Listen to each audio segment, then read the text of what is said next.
Hello there, everyone. The one called Fate knocks at your door. It's Hunt back with another episode of Tabletop Recap. Yeah, I'm alone again because my state is keeping us trapped inside. Punishable by law to leave my house. So I'm not really meeting with anyone, and my friends don't have mics good enough to do this over with. And even if we did, I mean, it's not like we're playing games anyways. But I do have some more gaming stories for you guys. These stories are from my personal experience, and I believe I'm also going to tell a story that someone sent me. Which should be pretty Gucci gang. So let's go ahead and get this started. So our first story is actually from King of Tokyo, which is a game we reviewed and one of my favorite tabletop games, dare I say games, period, of all time.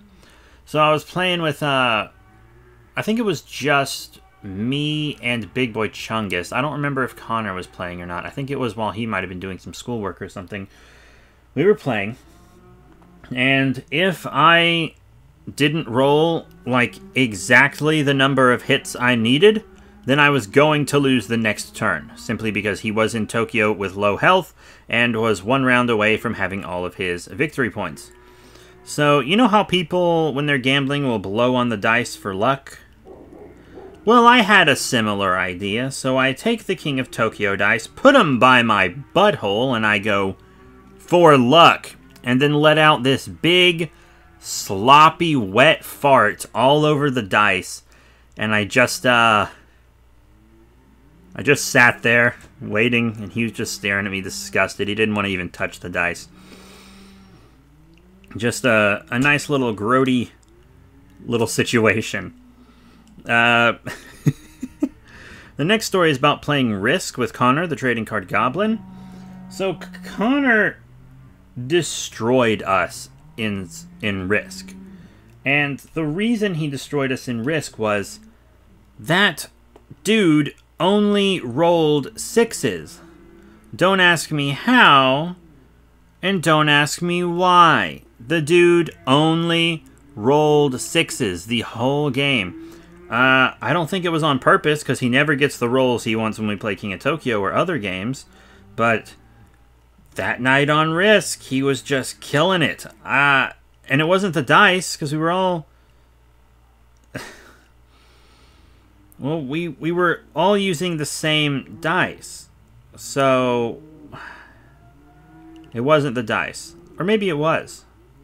Who knows? It's a mystery. A spooky little mystery. But yeah, he only rolled 6 all night, and we were like getting mad at him. We were like getting real mad.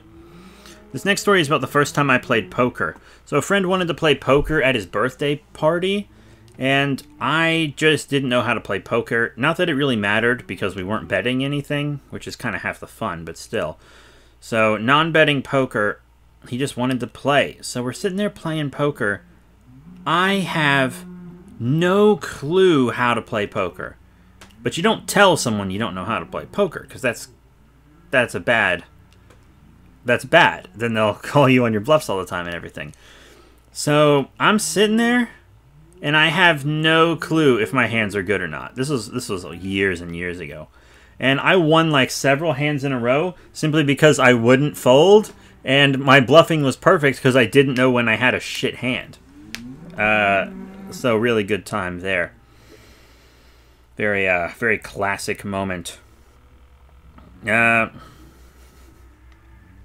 There's also a couple Munchkin stories.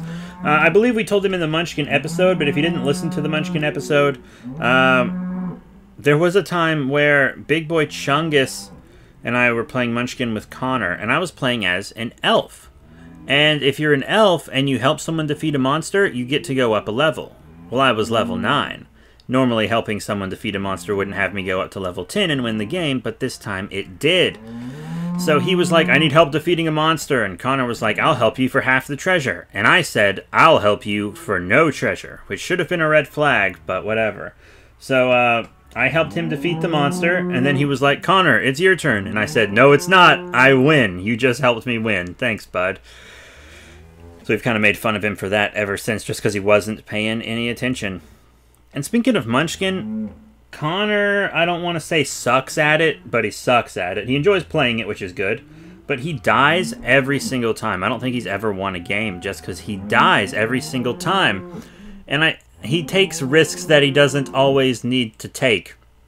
Like when he was battling a monster and then he added another monster to it that he could just barely beat, even though he saw me draw the card that lets you add a monster to somebody's fight. So I added a level 18 to his fight, and the thing was like, you die if you lose to it. And he died, of course.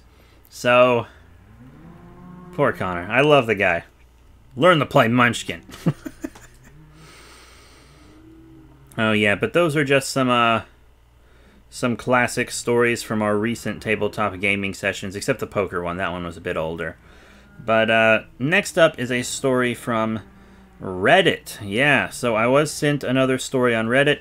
And remember, if you want to send us any of your tabletop gaming stories that are funny or interesting or anything, be sure to send them to us at b3podcasts@gmail.com. That's B, the number 3, PODCASTS @gmail.com. So, now here's a story that was sent to me by Creasing Unicorn on Reddit at RRPG. It says it's one of their worst RPG stories.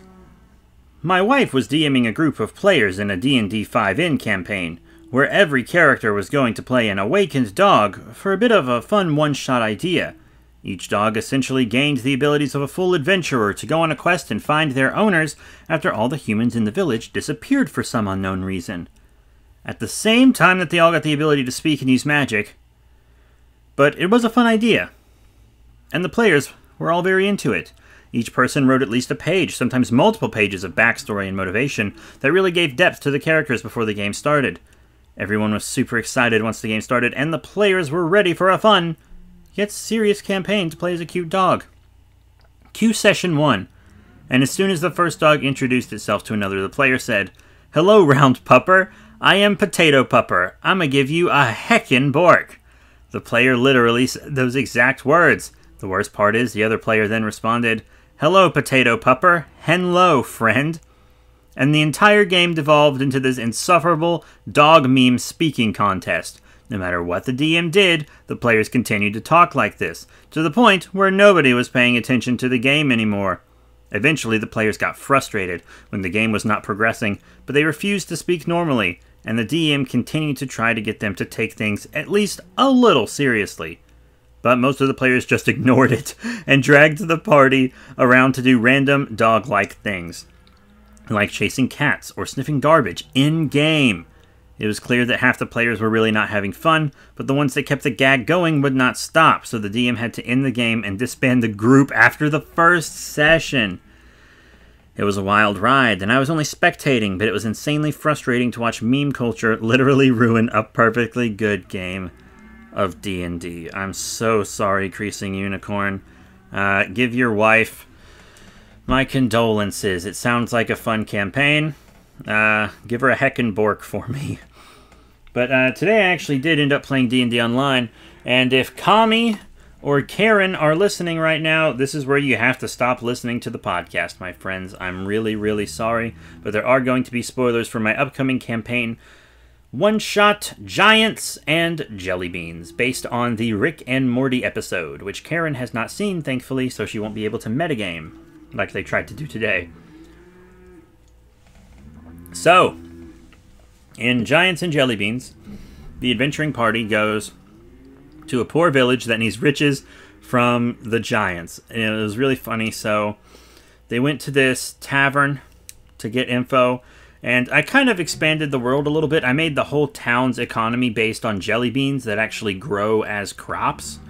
And then my players were asking questions in the campaign to an NPC bartender, and they were like, "So, everyone in the town only eats jelly beans? Like, do you use the jelly beans as currency?" And the bartender was like, "We export them, dummy." Like, my players just totally forgot how economics works, and they were just being stupid. Then they got the quest to go get riches from the giants. So they went up to the beanstalk, broke into the house, just like in Rick and Morty. The giant died. They got blamed for it. A group of cloud giant guards came to get them. And, of course, the idiots fought the cloud giant guards. 2 level 5 players. 5 cloud giants that can attack twice each. So after like one attack, or after one giant had its round, one character was at 3 HP, from max to 3. Insane. So they eventually had to surrender. And when they did, they went to prison. They got interrogated, where they actually confessed to breaking and entering. With barely any prodding. They asked about the murder, and then they were like, all we did was break and enter. Like, guys, if you're asked about one crime, don't confess to another. Then they had a trial, and I did do a whole questioning thing where, like, the prosecutor and their public attorney would defend them. And that was fun, because not only did they confess to multiple crimes, but I do think they convinced the jury that they didn't murder the giant.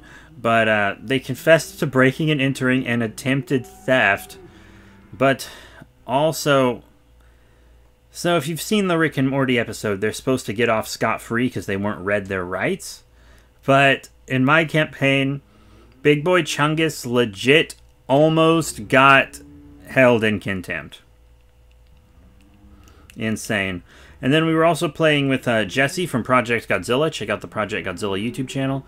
And he, his ranger was like, I didn't know that anyone could be in the house. And the prosecutor was like, you didn't know people live in houses? You expect us to believe that? And he was like, I'm sorry. He like broke down on when he was testifying. But they were let go because they weren't read their rights. And then they went to the Thirsty Step, which is the tavern, and things kind of happened differently in the tavern because they both play as adults. Well, the Mr. Jellybean actually gives them a quest to go get him a kid named Timmy McInnocent from the town and bring it to the castle. Well, they do abduct a kid. They just abduct the first kid they see. And when they get to the castle and deliver it to the king, it's not Timmy McInnocent. They were supposed to question this kid, find out where Timmy is. The kid is not Timmy McInnocent. His name's Connor. He got completely... They just picked up the first kid they saw and just took him to the castle. And the king was like, good enough. So the kid gets taken into a side room for stuff later. And the Jellybean King is like, no witnesses. So instead of giving them each 200 gold like he promised, he has the guards attack them. And the guards rolled garbage. They were fighting like 8 guards. And the guards rolled like 3s consistently. And I was like, oh my gosh, I can't hit them. 8 guards. There 4 on each of them. No one's... Oh my lord. It was insane. It was actually insane. So they eventually eliminated the guards. Jesse took a lot of damage, but they had gotten a long rest in prison. Jesse took a lot of damage. He would have died if they didn't get that long prison rest.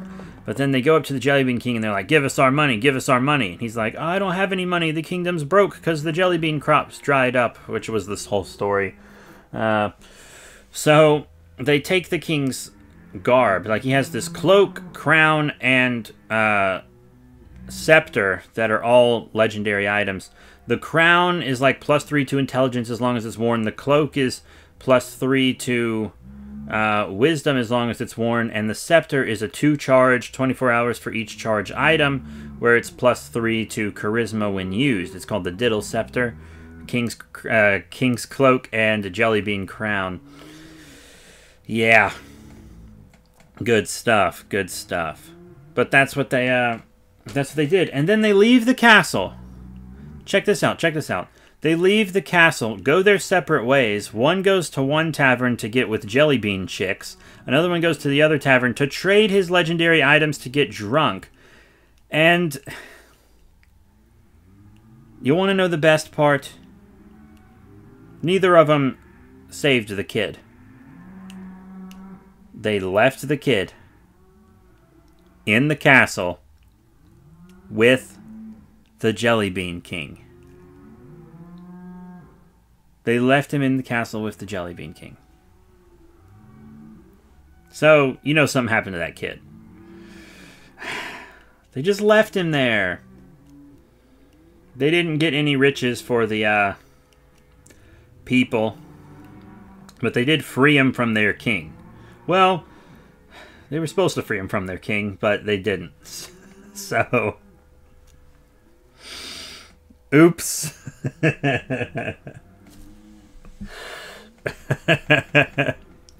Oopsie daisy. Sorry, everybody. But yeah, I'm probably going to have to cut it short for today. Normally, I like to make these 30 minutes or longer, but, you know, I just don't have the content right now because I can't go out and play games with my friends and stuff. And, I really don't want to do whole episodes of just reading Reddit stories. I really, really don't. I can talk about some future episodes we're going to have. We're going to do King of New York, Smash Up with some expansions, Fallout Monopoly, the Fallout role-playing game. What else are we going to do? The Godzilla card game, the Munchkin trading card game, the Pokemon trading card game. We're going to talk about the Magic the Gathering Theros set. We're going to have to talk about the Magic the Gathering Godzilla cards at some point. If it's Kaiju, I want to talk about it pretty much. We need to do HeroClix sometime. There's plenty more Dungeons & Dragons episodes to come once we can meet for regular play. Once again, because Karen and Kami only want to play in person, and I totally don't blame them. But still. So, there's a lot to come. Don't unsubscribe. I'm just trying to keep this thing alive while this horrible pandemic is going on. So wash your hands, stay safe. Thank you all very much, and I will see you next time when fate knocks at your door.